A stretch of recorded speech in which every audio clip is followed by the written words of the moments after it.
चिपळूण शहरात काँग्रेसची प्रचार रॅली. नगर परिषद निवडणूक स्वतंत्र लढत असताना चिपळूण शहरात काँग्रेसकडनं वातावरण निर्मिती. जालना नगरपालिकेचा प्रचार शिगेला. अंबड नगरपालिकेमध्ये कार्यकर्त्यांसाठी आमदारांचा डोर टू डोर प्रचार. भाजप आमदार नारायण कुचेंचा रॅली काढत प्रचार.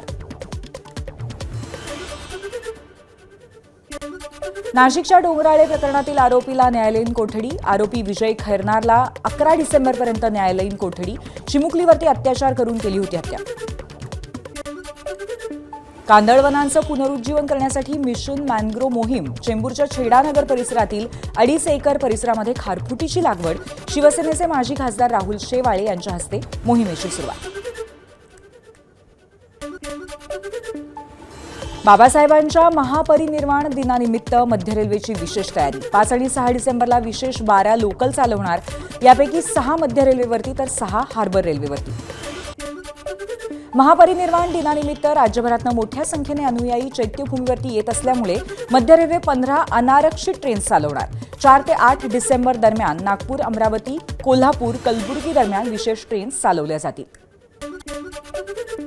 मध्य रेल्वेच्या तपासणीसाकडनं एसी लोकलच्या बनावट सीझन तिकिटांसह 3 प्रवासी ताब्यात. ही तिकिटं AI तंत्रज्ञानाचा वापर करून तयार केल्याचं उघड. 3ही प्रवाशांवरती लोहमार्ग पोलिसांकडनं कारवाई. वंदे भारत गाड्यांच्या देखभाल दुरुस्तीसाठी पुण्यासह राज्यामध्ये 3 ठिकाणी वंदे भारत कोचिंग डेपो वाढवले जाणार. त्यासाठी रेल्वे बोर्डाकडनं 5.25 कोटी रुपयांचा निधी मंजूर. भारतीय इंजिनियर, शास्त्रज्ञ आणि उद्योजकांनी अमेरिकेच्या तंत्रज्ञान आणि व्यवसाय वाढीमध्ये महत्त्वाची भूमिका बजावली. भारतीयांमुळे अमेरिकेचा खूप फायदा झाला. झिरोदाचे सहसंस्थापक निखिल कामत यांच्या पॉडकास्टमध्ये एलॉन मस्क यांचं महत्त्वाचं विधान. तामिळनाडूच्या शिवगंगाईमध्ये 2 बसची समोरासमोर धडक. यानंतर झालेल्या स्फोटामध्ये 11 जणांचा मृत्यू तर 20हून अधिक जण जखमी.